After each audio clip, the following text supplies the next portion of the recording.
नमस्कार दोस्तों, मैं आशीष आप सबका स्वागत करता हूं आपके अपने इस चैनल एक लक्ष्य एकेडमी में। आइए शुरू करते हैं क्लास 7 की ज्योग्राफी का चैप्टर नंबर 5 जिसका नाम है वाटर। इस चैप्टर का नाम वाटर को आप सब जानते ही हैं, जिसका मतलब होता है जल। तो यहाँ पे हम पढ़ेंगे कि जल हमारे लिए कितना महत्वपूर्ण है और हमें किस किस रूप में जल इस पृथ्वी पर मिलता है। ठीक है, आइए। When you think of water, जब भी आपके दिमाग में पानी का विचार आता है, what images come to your mind, तो आपके दिमाग में क्या छवि बनती है। You think of rivers, तो आप सोचते हो नदियों के बारे में। The waterfalls, झरनों के बारे में। The pitter patter of rain drops, और रिमझिम बारिश के बारे में। Water in your taps, और आपकी टंकी में जो पानी है उसके बारे में। Children love to float paper boats in rain puddles, जो बच्चे होते हैं उनको बड़ा अच्छा लगता है, वे प्यार करते हैं किसमें, बारिश के पानी से भरे हुए गड्ढों में कागज़ की कश्तियों को चलाना।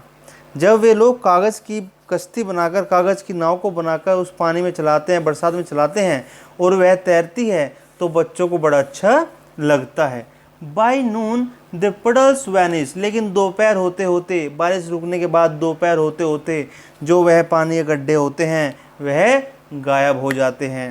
वह बरसात का भरा हुआ पानी बिल्कुल गायब हो जाता है। Where does the water go, तब मन में सवाल आता है कि वह पानी गया कहाँ, वह पानी गया कहाँ।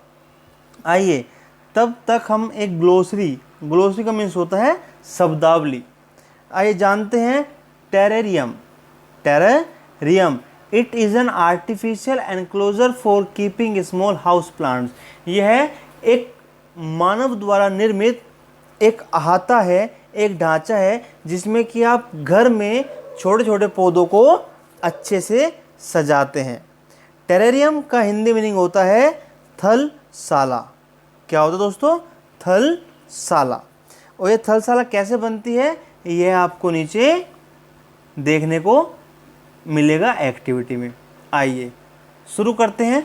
The sun's heat causes evaporation of water vapour. When the water vapour cools down it condenses and forms clouds. From there it may fall on the land और sea in the form of rain, snow और sleet. जब सूरज की रोशनी से उत्पन्न होने वाला गर्मी, जब सूर्य की गर्मी आपके वाष्पीकरण को, आपके पानी को बदलती है किसमें, वाटर इनटू वेपर, पानी को वाष्प में बदल देती है, भाप में बदल देती है। When the water vapour cools down, और जब यह पानी की भाप ठंडी होती है, इट कंडेंसेस, तो यह संघनित होती है, यह आपस में जुड़ जाती है, यह भारी हो जाती है। एंड फॉर्म्स क्लाउड, और क्या बनाती है, बादल बनाती है। फ्रॉम देयर इट में फॉल ऑन द लैंड, और वह बादल दोबारा बरसकर पानी को वापस भेज देता है। कहाँ पर? आपकी ज़मीन पर या आपके समुद्रों में। इन द फॉर्म ऑफ, किस फॉर्म में भेजता है, यह भेजता है बारिश की फॉर्म में, यह भेजता है स्नो, बर्फ़ की फॉर्म में, और स्लीट, सहीम वृष्टि, मतलब कि जो आपके ओले पड़ते हैं या बारिश के साथ साथ, बारिश की बूंद के साथ साथ जो छोटे मोटे बर्फ़ के टुकड़े गिर जाते हैं, उनके रूप में यह पानी दोबारा घूमकर आपकी पृथ्वी या समुद्र में पहुंच जाता है। द प्रोसेस, वह प्रक्रिया, by which water continuously changes its form and circulates between oceans, atmosphere and land, is known as the water cycle. और वह प्रक्रिया जिससे आपका जल लगातार बदलता रहता है, जिससे आपके जल की स्थिति लगातार बदलती रहती है, जैसे, और वह इस महासागर में, इस वातावरण में और इस जमीन पर लगातार घूमता रहता है। इस चक्र को हम कहते हैं वाटर साइकिल। क्या कहते हैं? वाटर साइकिल, जल चक्र। अगर आपसे पूछा जाए कि वाटर साइकिल क्या होता है, तो आप बताएंगे वाटर साइकिल होता है कि जब सूरज की गर्मी से पानी भाप में बदल जाता है, पानी वाष्पीकरण हो जाता है, एवेपोरेट हो जाता है, और वह जब बाद में वह ऊपर जाकर संघनित हो जाता है, कंडेंस होकर क्या करता है, बादल बनाता है, और बादलों से फिर दोबारा बारिश होती है और वह पानी दोबारा ज़मीन पर और समुद्र में, नदियों में मिल जाता है। फिर दोबारा वही प्रोसेस होती रहती है। तो इस पूरे चक्र को जल चक्र कहा जाता है। ये नीचे देखिए एक चक्र दिखाया भी गया है कैसे, ये यहाँ से पानी एवेपोरेट हुआ, यह ऊपर गया, यहाँ पर कंडेंस होकर इसने बादल बनाया, फिर नीचे प्रेसिपिटेट बूंदें पड़ने लगी, और यह दोबारा आपकी नदियों, झरनों, ज़मीन पर गिरने लगा। Our earth is like a terrarium, हमारी जो पृथ्वी है वह एक थलशाला की तरह है, वह एक टेरेरियम की तरह है। The same water that exist centuries ago still exist today, और आज से लगभग कई सदियों पहले, करोड़ों साल पहले जितना पानी हमारी पृथ्वी पर उपस्थित था, आज भी उतना ही पानी हमारी पृथ्वी पर है। The water used to irrigate a field in Haryana may have flowed down the Amazon river 100 years ago।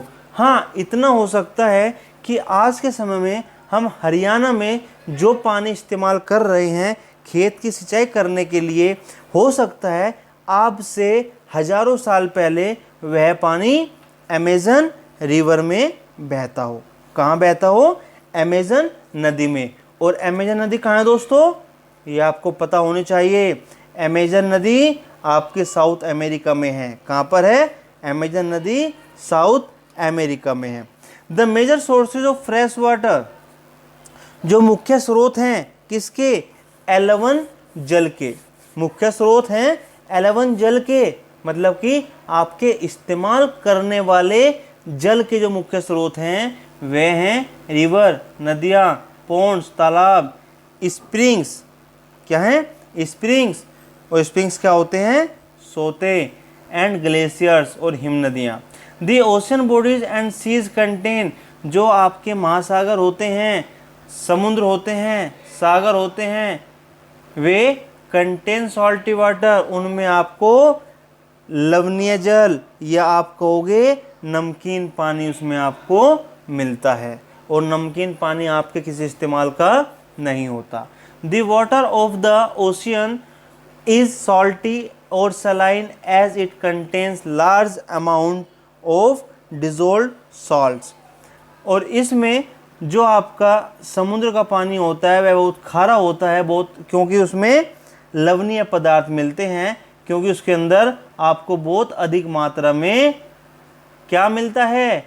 घुलनशील नमक मिलता है। घुला हुआ नमक की मात्रा उसमें बहुत अधिक होती है, इसलिए वह खारा होता है।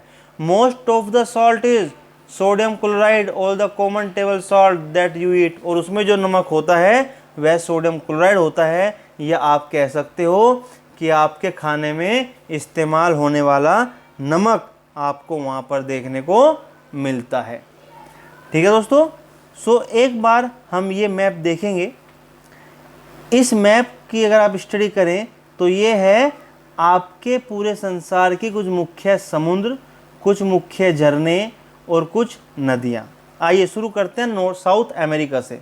शुरू करते हैं साउथ अमेरिका से। तो साउथ अमेरिका में अमेज़न रिवर है, इसके ऊपर कैरिबियन सी है, और अगर हम नॉर्थ अमेरिका की बात करते हैं तो यहाँ पर एक सॉल्ट लेक सिटी है, एक मिसिसिपी रिवर है, ह्यूरॉन, सुपीरियर और विपेग, ये सब क्या हैं? ये सब लेक हैं। क्या है? लेक हैं। उसके ऊपर चलोगे तो ग्रेट बियर लेक है और ग्रेट स्लेव लेक है। आइए अब हम कुछ नदियाँ देखते हैं अफ्रीका की। तो अफ्रीका में नाइजर रिवर है, आपकी कोंगो रिवर है, लेक विक्टोरिया है। लेक कौन सी है? विक्टोरिया। और उसके बाद ऑरेंज रिवर है। कहाँ पर है ये? अफ्रीका में। और दुनिया की सबसे लंबी नदी नाइल रिवर भी आपकी यहीं पर है। इसके ऊपर मेडिटेरेनियन सी है, और इसके ऊपर आपका एशिया आ गया। क्या आ गया दोस्तों? एशिया। और अगर आप एशिया की बात करते हैं तो एशिया की नदियों के बारे में आप लोग जानते ही हैं। कौन सी है? वह आपकी गंगा रिवर, ब्रह्मपुत्र रिवर, ये हुआंगी तिब्बत की है, ये अरेबियन सागर आ गया, बे ऑफ बंगाल आ गया, साउथ चाइना सी और ईस्ट चाइना सी। ठीक है दोस्तों, तो ये कुछ नदियां हैं जो आपको पता होनी चाहिए। ऑस्ट्रेलिया की एक नदी है जिसका नाम है डार्लिंग रिवर। क्या नाम है? Darling river. तो ये चीज़ें आपको पता होनी चाहिए। आइए, डिस्ट्रीब्यूशन ऑफ वाटर बॉडीज क्या है? Distribution of water bodies, that means जल का वितरण कैसे कैसे होता है, आपकी पृथ्वी पर किस किस मात्रा में जल का वितरण किया गया है। आइए शुरू करते हैं। सो वी ऑल नो, हम सब जानते हैं, that 3/4 of the earth surface is covered by water, कि हमारी भूमि, हमारी पृथ्वी का जो 3/4 भाग है, कितना? 3/4 भाग पानी से ढका हुआ है। किससे? पानी से ढका हुआ है। If there is more water than land on this earth, अगर हमारी पृथ्वी पर जमीन से ज़्यादा पानी की मात्रा है, so why do so many countries, तो ऐसा क्यों है कि बहुत सारी जगह, बहुत सारे देशों में पानी की कमी देखने को मिलती है। Is all the water on earth available to us, क्या इस पृथ्वी पर उपस्थित सारा पानी, उपलब्ध सारा पानी हमारे उपयोग के लिए ही है? द फॉलोइंग टेबल गिवन, अब नीचे आप एक टेबल देखेंगे जिसमें आप लोग जानेंगे परसेंटेज के रूप में कि पानी का वितरण किस किस तरीके से है। ठीक है दोस्तों, सो आइए शुरू करते हैं।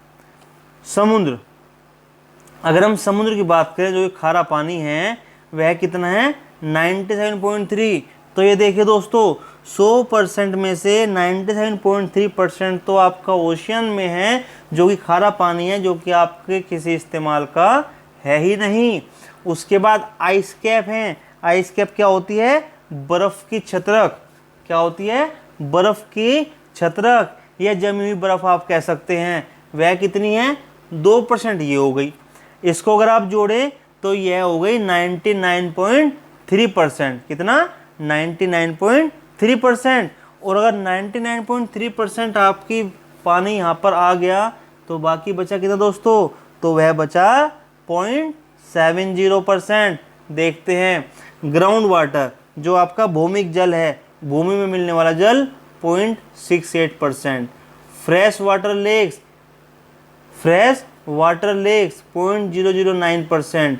Inland seas and salt lakes, जो आपके स्थलीय समुद्र हैं और नमकीन झील हैं, उनमें भी आपको 0.009% पानी मिलता है। एटमॉस्फेयर, आपके वातावरण में, जैसे कि वाटर वेपर की फॉर्म में आप कह सकते हो, तो 0.0019% पानी मिलता है। और नदियों में आपको मिलता है 0.0001%। तो टोटल मिला के ये आपका 100% पानी है। और 100% पानी में से 97.3% तो आपका सैलाइन वाटर है, जिसको आप लवणीय जल कहते हैं, और 2% आपका बर्फ के रूप में जमा हुआ है। ठीक है, अब यहाँ पे अगर बात की जाए कि भाई ये सैलिनिटी है क्या, सैलाइन है क्या, ये लवणीयता है क्या। So salinity is the amount of salt in grams present in 1000 grams of water. तो आप इसकी लवणता या लवणीयता को कैसे मापेंगे कि 1000 ग्राम जल में, 1000 ग्राम जल में जितना ग्राम आपका नमक होगा, 1000 ग्राम जल में जितना ग्राम नमक होगा वह उसकी लवणता कहलाई जाएगी। The average salinity of the ocean, जो आपका समुद्र है, सागर है, उस सागर की या महासागर है, उस महासागर का जो एक एवरेज लवणता होती है वह होती है 35 पार्ट्स पर 1000। 1000 पे 35वां हिस्सा, 1000 का 35वां हिस्सा। ठीक है, आइए एक और छोटी सी नॉलेज की बात जानते हैं। डेड सी इन इज़राइल, जो इज़राइल में डेड सी है, हैज़ सैलिनिटी, इसकी जो लवणता है वह है 340 ग्राम पर लीटर ऑफ वाटर। 1 लीटर पानी में 340 ग्राम की लवणता इसमें मिलती है। स्विमर्स, जो तैराक होते हैं, वह इसमें तैर सकते हैं। Because the increase salt content makes it dense, क्योंकि जो इसमें नमक की मात्रा है, बढ़ी हुई मात्रा है, वह इस पानी को घना बना देती है, इसका घनत्व बढ़ा देती है। ठीक है। Water distribution can be demonstrated by a simple activity, और आप इसका एक नमूना बहुत आसानी से देख सकते हो। ये एक एक्टिविटी है, इसमें क्या बताया गया है कि आप 2 लीटर पानी लो, क्या लो, आपने 2 लीटर पानी लिया और 2 लीटर पानी में अगर हम बात करें तो उसको हमने मान लिया 100% पानी। इस 2 लीटर पानी में से आपने 12 चम्मच पानी एक बाउल में ले लिया, एक कटोरे में ले लिया। उसमें से जो ये नीचे आपको एक डायग्राम दिखाया गया है, ये वाला 12 चम्मच आपने लिया। उस 12 चम्मच में से 1 चम्मच, ये 1 ड्रॉप नदियों में है, ये 1 चम्मच ये क्या है, ये आपको फ्रेश वाटर लेक्स है, ये 2 चम्मच भूमिक जल जो ग्राउंड के अंदर है, और ये 9 चम्मच है आपका आइस कैप के रूप में। क्या है, आइस कैप के रूप में। So water is absolutely essential for survival. हम जानते हैं कि निश्चित तौर पर जो पानी है वह जीवन जीने के लिए बहुत ही ज़्यादा जरूरी है। Water alone can quench our thirst when we are thirsty, और सिर्फ पानी ही ऐसी चीज़ है कि जो हमारे प्यास को बुझा सकता है जब हम प्यासे हों। अगर हमें प्यास लगी हुई है, हम चाहे कितनी भी कोल्ड ड्रिंक पी लें, हम कितनी भी दूध चाय पी लें, लेकिन हमारी प्यास तो सिर्फ पानी से ही बुझेगी। Now don't you think we are wasting a precious resource when we use water carelessly? क्या अब आपको नहीं लगता, आप नहीं सोचते कि हम एक बहुत कीमती संसाधन को वेस्ट करते हैं जब हम पानी को लापरवाही से इस्तेमाल कर रहे होते हैं? ठीक है दोस्तों, आइए, ये कुछ हेडलाइंस हैं, न्यूज़पेपर की कटिंग है, इनको अगर आप देखोगे तो इसमें आपको काफ़ी पॉइंट मिलेंगे। इसमें आपको पता लगेगा कि पानी की कीमत क्या है और कहाँ कहाँ पर पानी की कमी से क्या क्या दिक्कत हो रही है। आइए नेक्स्ट, ओशियन सर्कुलेशन।